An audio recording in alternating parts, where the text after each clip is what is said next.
topics and opinions expressed in the following show are solely those of the host and their guests and not those of W4CY Radio, its employees, or affiliates. We make no recommendations or endorsements for radio show programs, services, or products mentioned on air or on our web.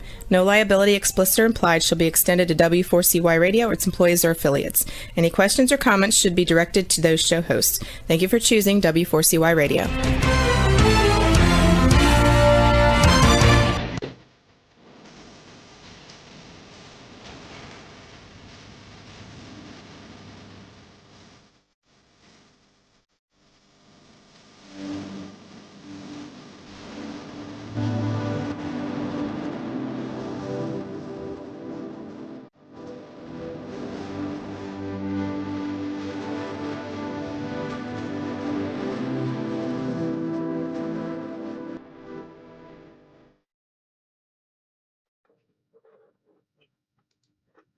Hello and welcome to It's Your Voice, the show that hosts enriching conversations in diversity. My name is Kamika Edwards Avobero, and I am standing in as guest host for Bahia Yaksan today. You could find Bahia's website at knowwhatyouvantcoaching.wordpress for descriptions of the diversity education courses and coaching opportunities she offers. I'm excited to be a guest host again. To remind you of who I am, my name is Kamika. My personal life, 2 call me mother, 2 call me sister, and 1 calls me wifey. In my professional life, I have worked in the public education school system since 1999, first as a teacher, and I've been a school counselor since 2016. The title of our show today is Building Community Unity, and our guest is Dr. Sara Ruebelt. Dr. Sara Ruebelt is a multicultural family therapist. She has worked with immigrants and refugees since obtaining her master's degree in counseling in 2002. She later focused on cross-cultural relationships and multicultural family therapy in her PhD program, completed in 2009, focusing on success in intermarriage and raising bicultural children. Her research has been published in Journal of Current Psychology. She is a very active member in her community. She serves as a volunteer board member for the Davis Schools Foundation and as a strong advocate for mental health and building community and unity. Welcome, Sara. Thank you for being here. Please tell us about your efforts. Yes, of course. And I like to add that I'm also a counselor at university and work closely with MENASA, Middle Eastern, North African, South Asian students, as well as international students and scholars. Although I'm here as a community member and not a representative, I wanted to just include that. But yes, I have been very much involved and passionately focused on the idea of community. I think it's extremely important to break the barriers, to create bridges. Our world, as you may have recognized, is more polarized than ever. And these walls, these separations cause a great deal of harm and disconnect for the psychological well-being of others in our community. And it's important to take that seriously and to do the opposite, to build connection. Yeah. What got you started in the work, Sara? I think, being an immigrant myself, I grew up in the Midwest.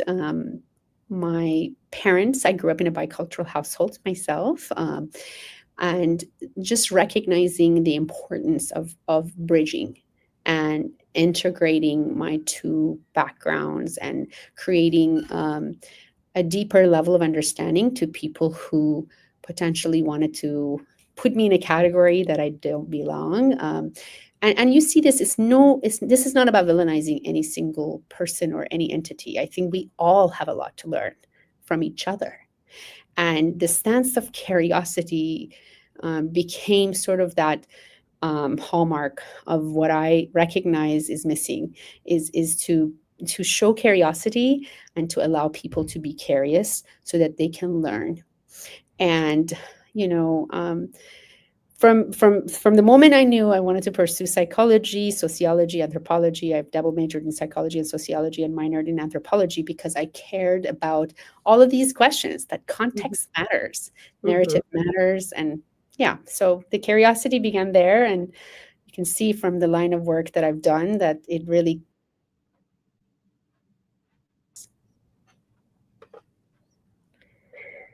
Okay, you're back. Yes.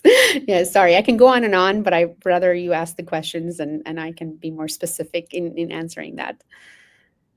Um, your lived experiences, your background. Yeah, You know, absolutely. we bring all of ourselves into our work. And Yes. so when you were talking about your background, I was thinking about how people perceive me. And there's so many stereotypes, you know, that break down community and build and put up more walls. And so I'm pretty sure that people perceive me in a way that's not how I identify myself. And so how are you perceived, or that's not connected to your identity? Oh, I have so many.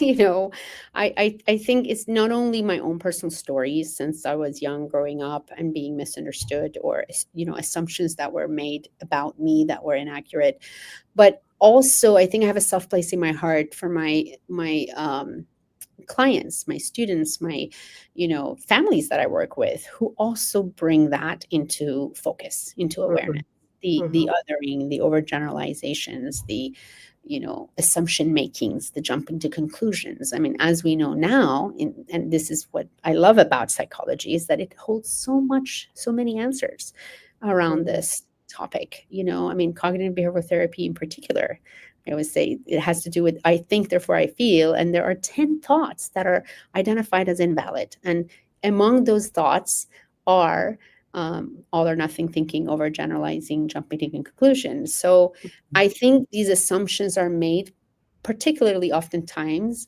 out of our limited knowledge and information. We make associations based on something we've seen or heard. Um, and to break that cycle is to come from a not knowing stance. What does that mean? That means throw away all the assumptions we hold that we think is absolute, and mhm. show more curiosity. Yeah, Show more absolutely. curiosity, right?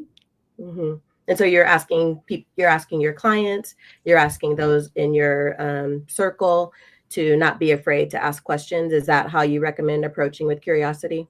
Absolutely. And if that is not the approach that is given to a person who's already being overgeneralized or, othered, to activate that curiosity. Like, Mhm, hey, like, would you like to know about me?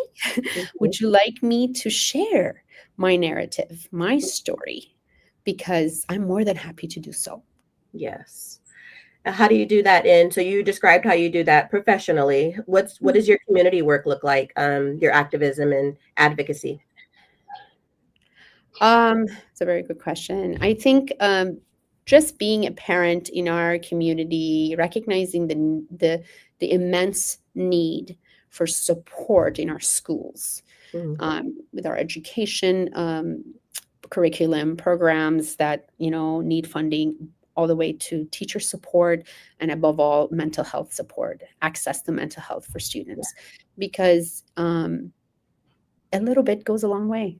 When yes, someone is going through a tough time or through vulnerability, having the support there makes a difference. yes. And yeah, I can go on and on about that, but I think it's extremely important to address challenges. I Mhm, think I've always been an observer of needs. Perhaps it's that caring personality that is required to be a counselor, to hold empathy, to hold mhm, compassion, to put yourself in other people's shoes. It is something that I think I learned from my mother. She was a nurse, and from early on, I remember that teaching became very natural to me. The mhm, practice of considering what someone else feels, not mhm. just my own. Yes, yes. I shout out Davis Schools Foundation? You do work with them, right? Do you still Yes, do work with them? yes, please do. They're an amazing organization. Yes. At the start of the pandemic, as a school counselor, we saw the needs skyrocket. And so Davis Schools Foundation helped us school counselors here in the city of Davis support our students with their mental health needs. And so your philanthropic work with Davis Schools Foundation. I have personally witnessed, and my students have benefited from, prioritizing that student mental health matters. Mental health matters above, well, I don't know, above or equal to academics, but in its college town, sometimes it gets overlooked for, the pursuit of academia.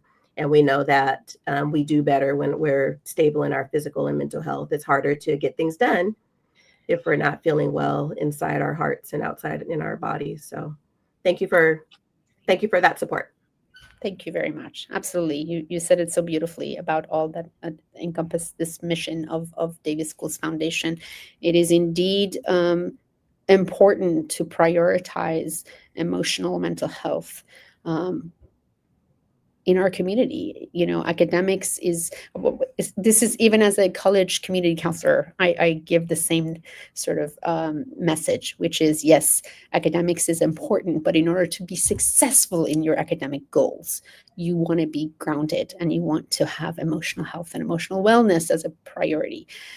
So it's absolutely the foundation for living a healthy life, balanced life, to take that seriously.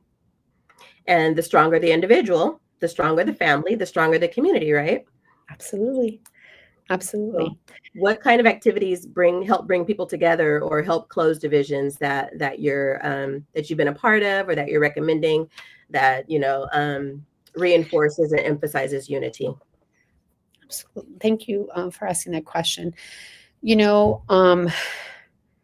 I think anytime people come together and share and are welcoming, and create spaces for all to feel welcomed, included, accepted. Back to that curiosity stance, right? Like, whether I attend an event that is held in the community or the university, it just warms my counselor heart to see how much community can make a difference. There is an incredible community that cares about building these bridges.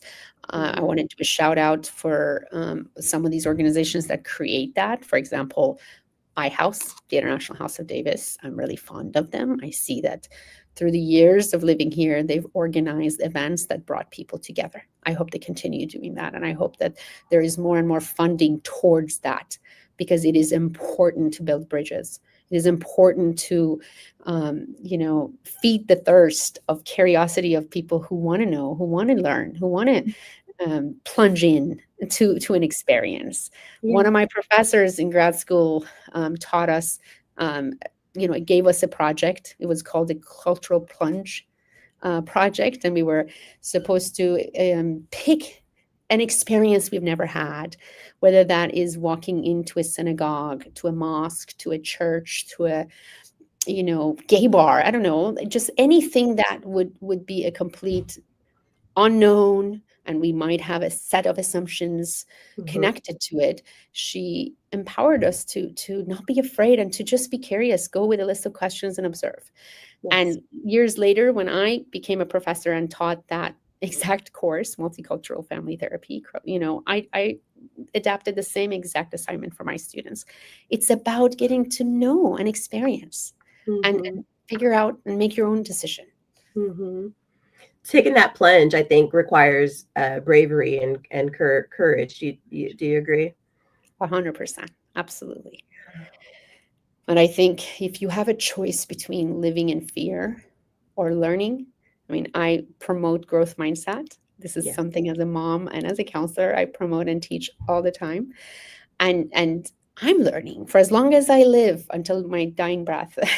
I'm going to be learning. That will never stop. If you are open to learn, you are going to be curious. And you at some point you want to put fear aside and say, what is the harm of knowledge, education? If it aligns with my values, it's something that I might benefit from. But if it is something that is absolutely all that I feared it to be, what's the worst that could happen? You just choose not to adapt or learn or but knowledge is power. Knowledge Yes, is absolutely important for our growth and development. that's one of my favorite phrases. Knowledge is power. I love it too.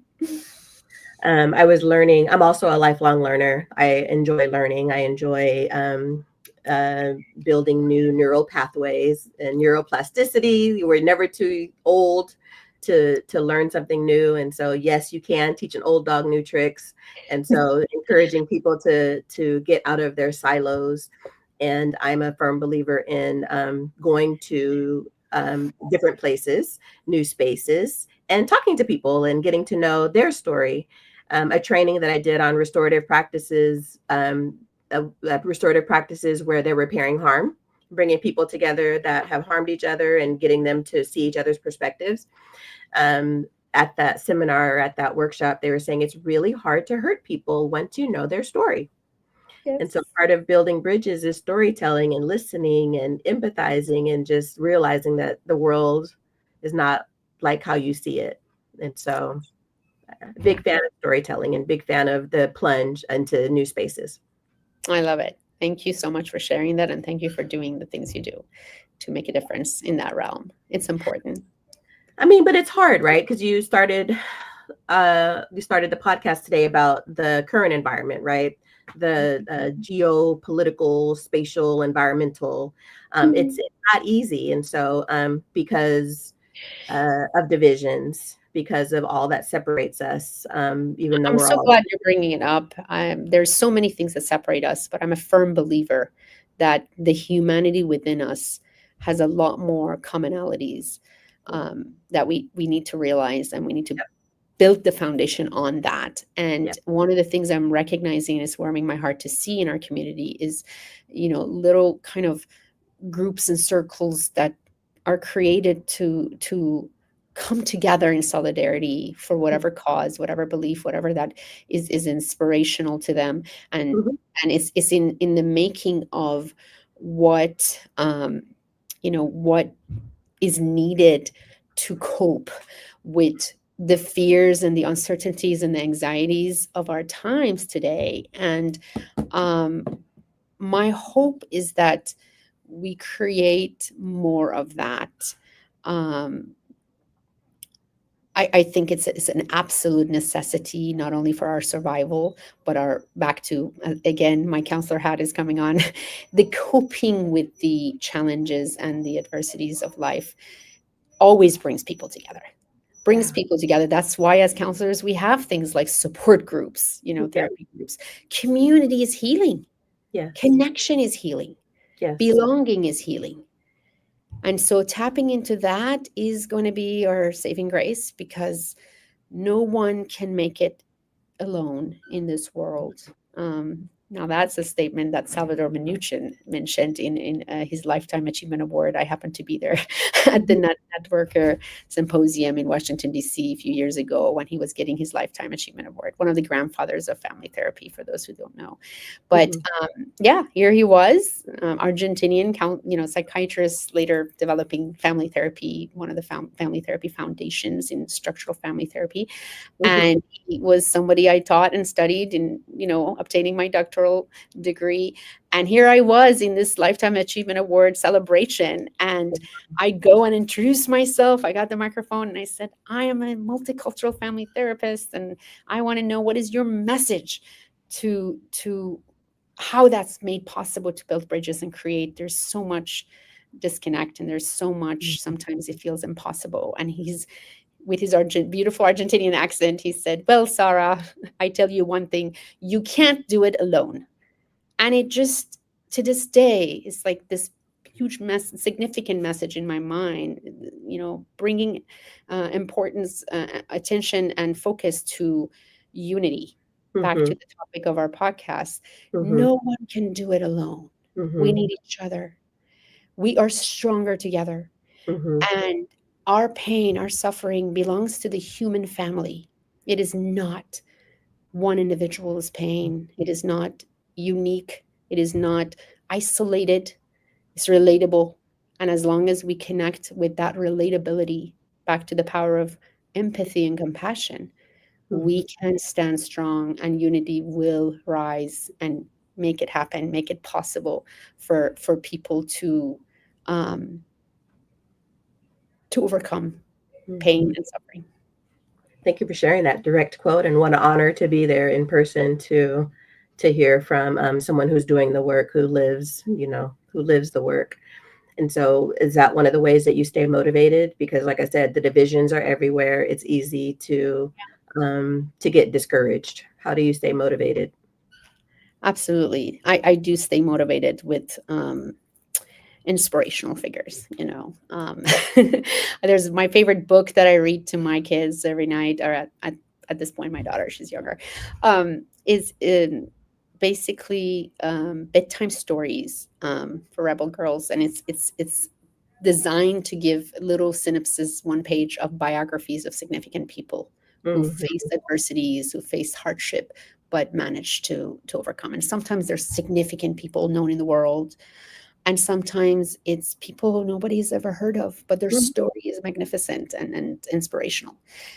So we learn from each other. We learn from stories. We look up, and your question of what inspires me, it's stories of people who have come before me in history and have been through things that I am going through as an individual today, and knowing that I am not the first and probably won't be ever the last who's going through that already connects me to the belonging of that big, larger family of humanity.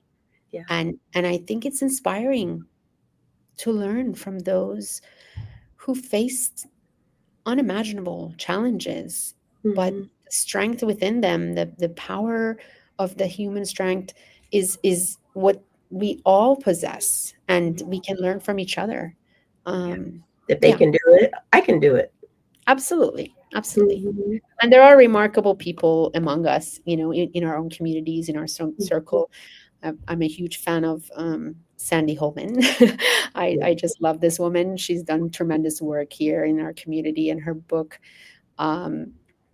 We All Have a Heritage, really resonated. And to this day, sometimes when I give talks or presentations, I use that book to build grounding that we are all the same. Yes. We are one, each and every one of us is unique in our own way, but we belong to the family of humanity. Yes. It's really important. And of course, Bahia is another inspirational person for having such a podcast to bring the voices of experiences and bring narratives into life so people can hear it and get exposed to it and be welcome to also share. Yeah.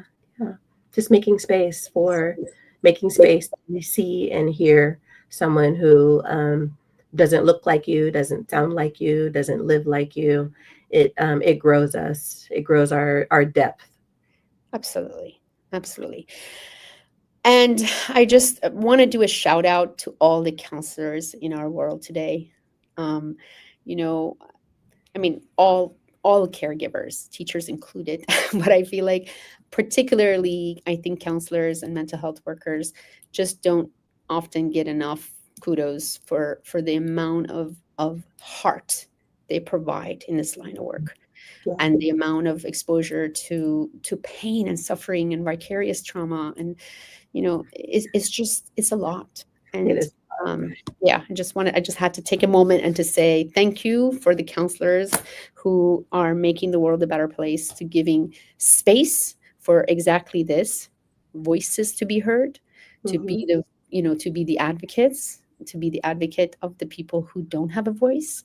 All of that is so critical and so important.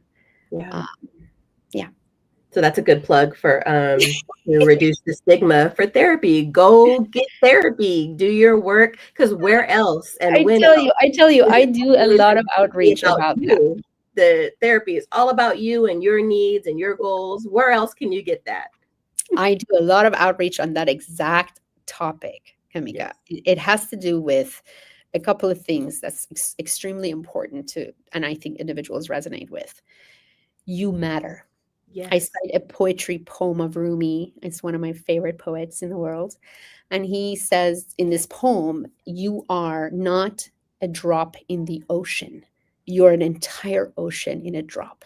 Mm. Every one of us matter. Yeah. And our struggles, our challenges, our pain, our difficulties doesn't define us. And it doesn't need a label.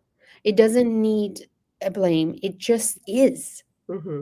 It exists. And therefore, it needs its own space for opportunities of healing, Mm-hmm. because counseling is collaboration with another human being to process your experience. Mm-hmm. So many things are not discussed, mostly because of shame. Yes. Most of the times, people assume that, by acknowledging that this problem is there, or that they need support, not even problem, that they Mm-hmm. need support, that they need help, Mm-hmm. that somehow it's a sign of weakness. It's a Yes. sign that they're not capable, or that it's going to be used against them. Yep. Or they're And that crazy, or they're weird, or there's something's wrong with them, or they're somehow is going to fun. affect their future in a Yep. negative way. And it couldn't be the farthest thing from the truth. Yes. Back to that original message, no one can do it alone. Nope. We're hardwired to need connection, to need support, Mm-hmm. and all the things that makes us um, long for that is already innate in us, wanting to receive kindness, but also to be kind to others. Yeah. It's like how you fill your bucket, right? You give and you receive all the time in this. That's what makes the world go around, in terms of being there for others and then being there for you. Yes. And so it is important to take it seriously when we need more, when we need support. And I'm a big fan of self-care. Self-care has become overly used, and it's important to prioritize what you need. And so, especially if we're in the work as counselors, to not get burnt out on that secondary or vicarious trauma, and holding space for people and their experiences and their stories.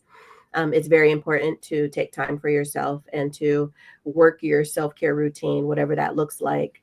What does your self-care look like? How do you prevent burnout?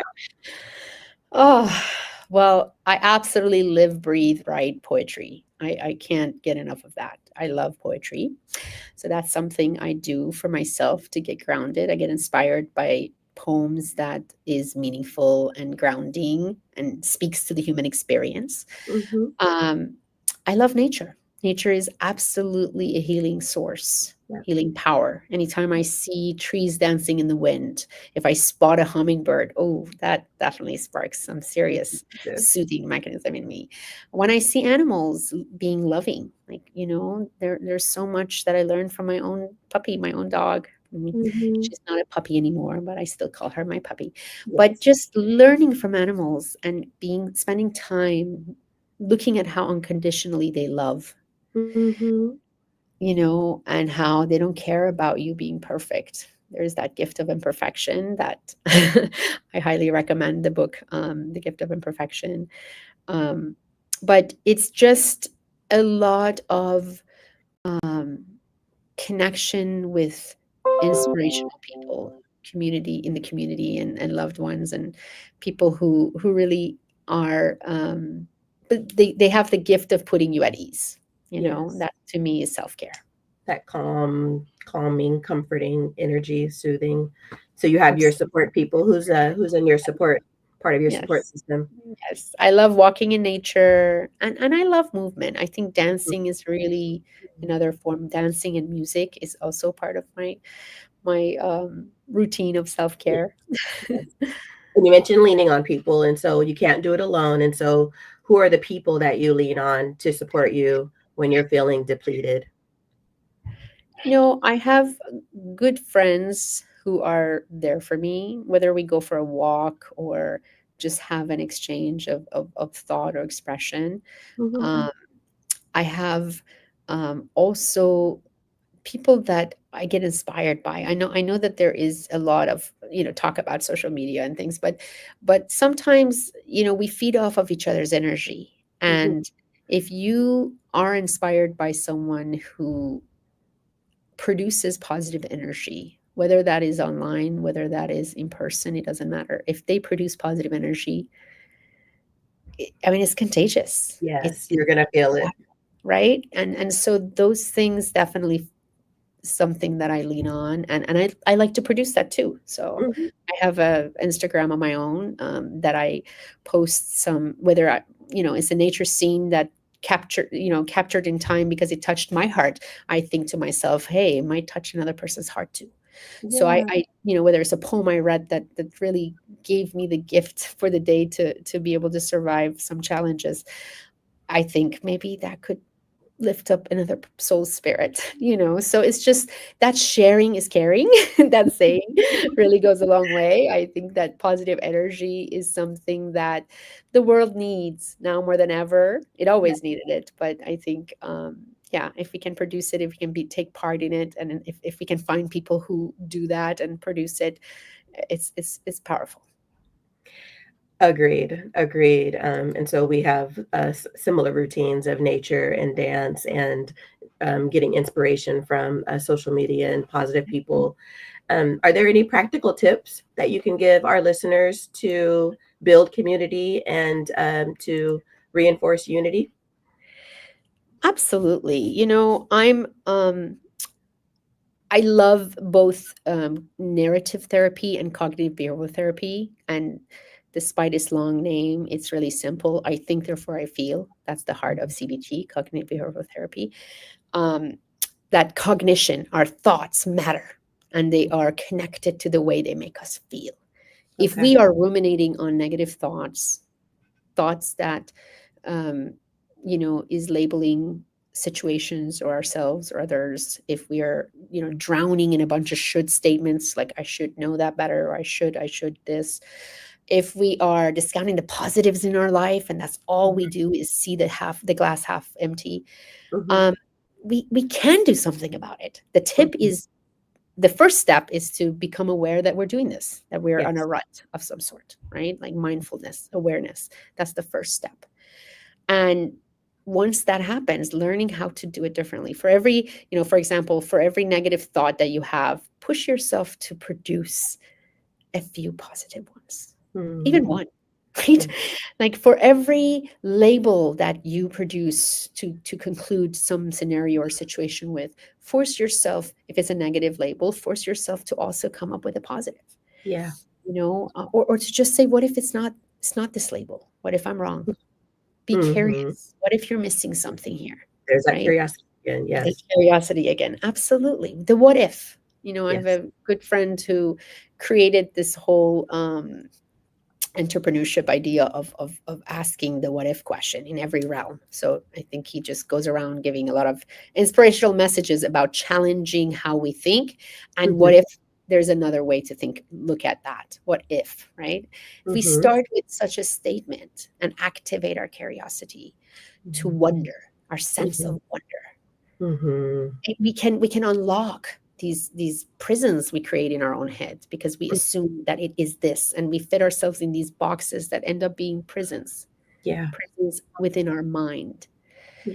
And our story can get reauthored. Now I'm jumping into narrative therapy, which is another modality and a tip that I can offer through that lens. Find out what is your story, see if it's negatively saturated, Hmm. rewrite it. Become your very own author and re-author your story. Find the positive in it. And if you can't find it, be curious as to how you can find it. Maybe somebody else can find it for you with their support.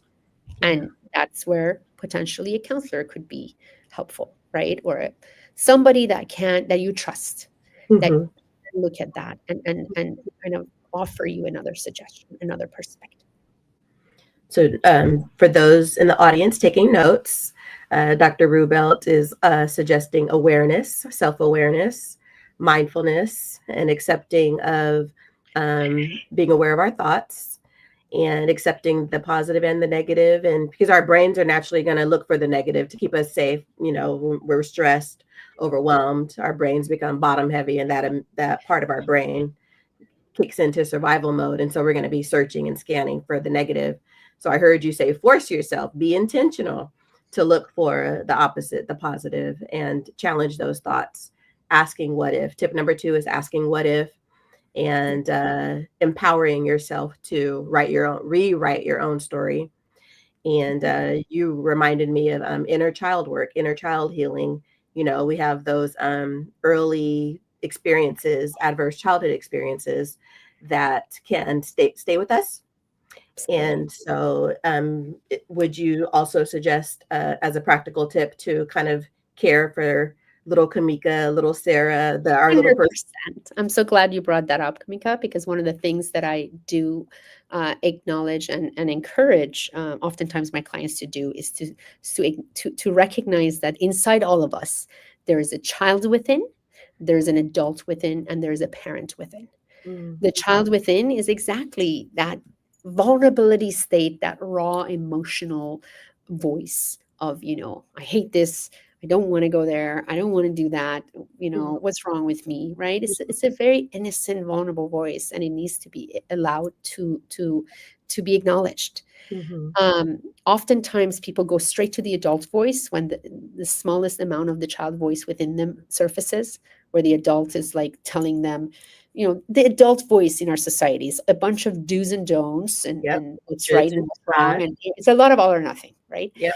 And so it oftentimes just shuts down, silences the inner voice, the child within, and ultimately makes it dismissed and invalidating. It's not embracing of its existence. And there's something really, really wrong when we do that, because we are kind of not allowing that part of that vulnerability to be embraced and accepted.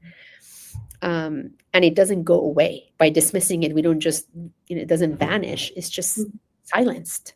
Yeah.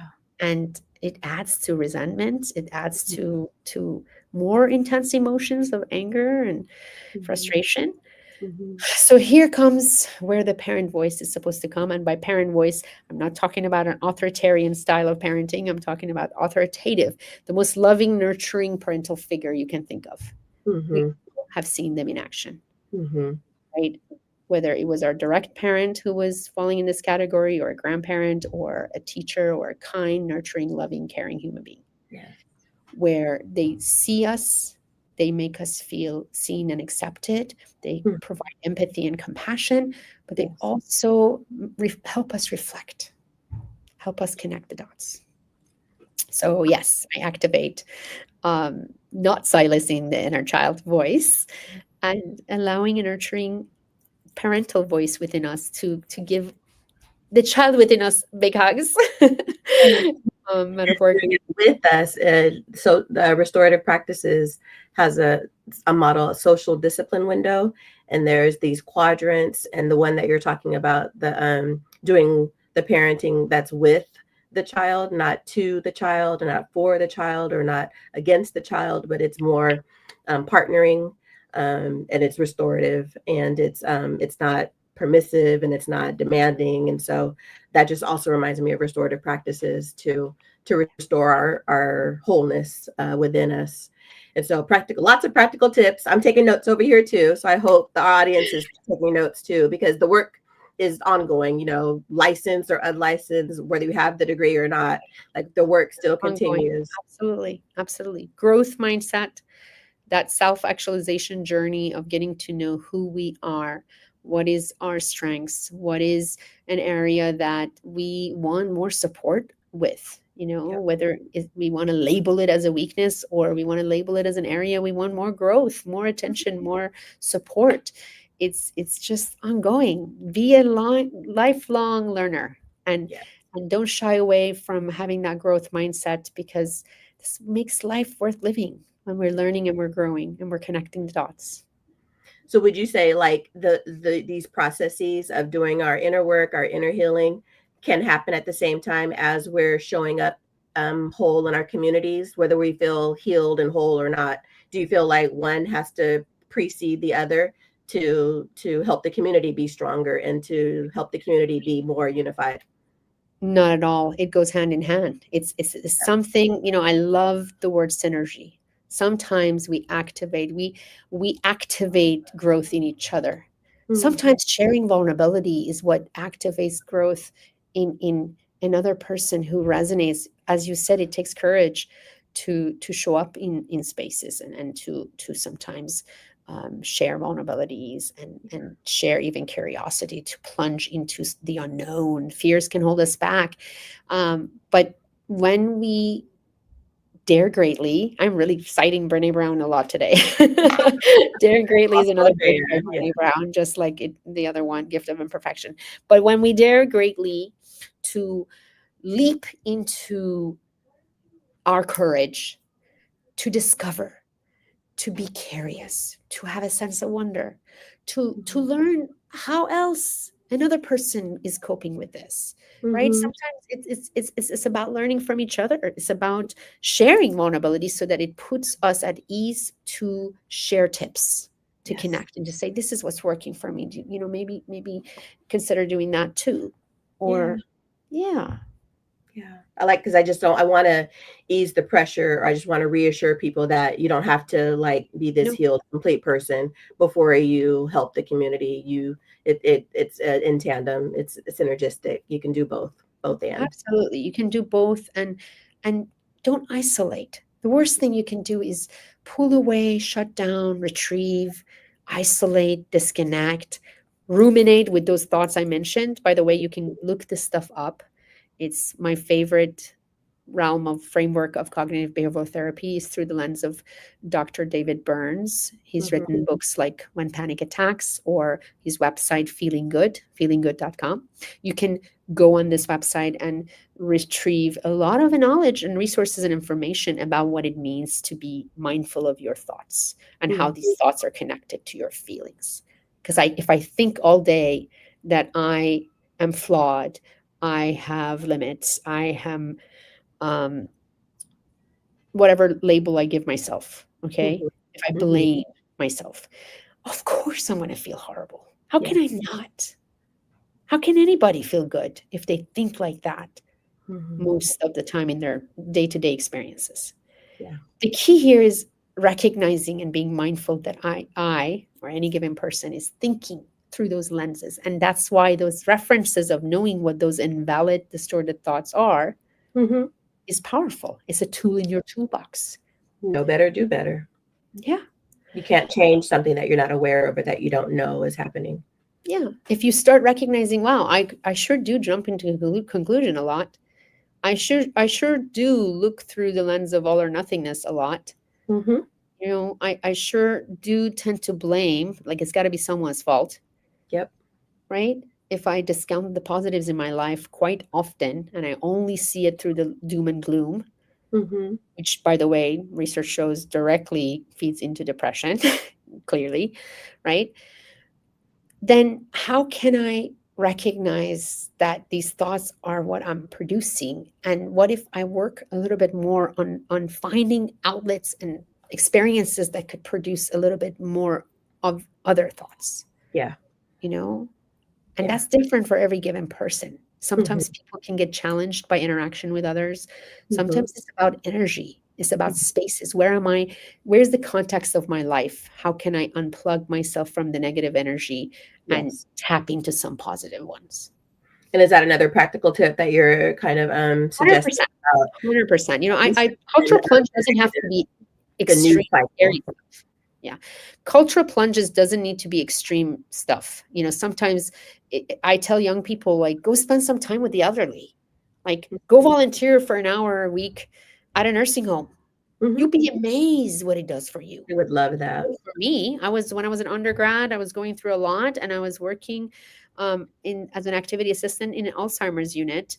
Mhm. And my gosh, talk about the most powerful life classroom ever held, not in a university, but in my weekend, role and showing up once a week at this place. It just was such a powerful perspective of life and all this stuff that I was, don't sweat the small stuff. That's also Mhm. a book.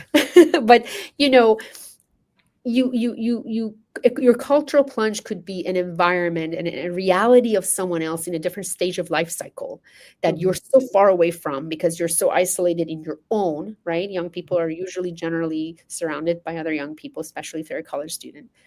But if you unplug yourself and actually allow your weekly schedule to have just 1 hour of cultural plunge in a different life stage, Mhm. talk about perspective change. Yes. And it inspires you. Suddenly you realize when you leave that 1 hour that I sure am glad I'm young and I can do a lot of things. And a lot of the wisdom that these people gave me is really powerful and priceless. For their sake, I'm going to go and use them because, that is just powerful. It's Yes. inspiring. Yes. And vice versa. I tell people sometimes who are far away from little kids, there's nothing, no energy like that around them, that could be very therapeutic, whether you Mhm. volunteer or you become a mom's helper, or because just the way that kids, laugh about stuff or find the funniest things to, Will keep observing you that, I young feel and like, yeah, it's really refreshing. I mean, this and is what I contagious. love as a family therapist, connecting these stages of life cycle because we can all relate. And Mhm. whether we've been through it or we're heading that way, Mhm. that is the evolution of like our existence and the connection of who what human development is all about. Mhm. And if you're focusing on the elderly or senior citizens, or you're focusing on the littles, it takes your attention off of your own struggles, your own challenges, and just makes them a little bit smaller. 100%. And for the elderly population, being they're needed. Our society is not utilizing their wisdom enough when they're able to just offer some of their wisdom, Mhm. right? And provide support, or the level of empathy they offer because they've been through so much already in their lifetime. Yeah. It carries so much weight. When a young person hears that, it's like, wow, this person is telling me that's not something I should worry about, that I will regret worrying about that if I go that direction. They Mhm. know something. There's a reason it qualifies them to sometimes have more of that life wisdom experience shared. Yes, And so, yes, yes, back to connection, community, and unity.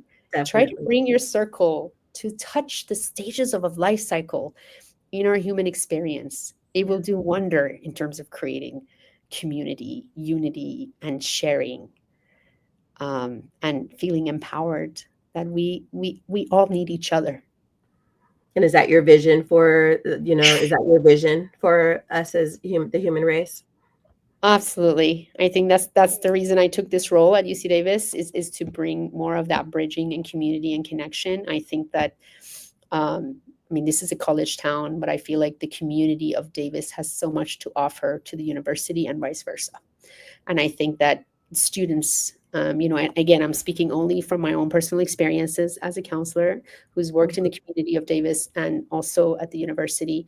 I think there is so much opportunity for sharing and connecting and community building, to heal Yes, each other, to yes. be inspired, to be curious and to have that sense of wonder, Mhm. um, to learn from each other. Mhm. It will I'm make hoping our it will you're make our world a better place. It will. you I do believe that. I agree with you. Your passion is coming through, and it's I'm feeling it, and I feel hopeful that we can be stronger together, and we can build a more united community if we take time and make the space to see each other and hear each other and share our stories. And do you have any final thoughts for our audience as we say goodbye? I hope that every person who did listen to this podcast gets inspired to make a difference in someone else's life in a small way, whether that is, creating more connection by just simply smiling to people walking by, right? On the walks, whether it's greeting and making more eye contacts. It's something small, to wanting to relate and connect by sharing vulnerabilities to one another. I mean, those small steps, all of it is about community building and Yeah. and the opposite of disconnect and isolation. Yes, yes. Well, thank you, Dr. Sara Ruebelt. I've enjoyed our conversation, and the topic of building unity in the community has left me inspired. And so, thank you. My pleasure, Kamika. Thank you so much for inviting me on this show. Everyone, be sure to tune in to It's Your Voice next Wednesday at 8 p.m. Eastern Time on W4CY.com or Talk for TV. May we all have enriching conversations and diversity this week. Thank you for listening.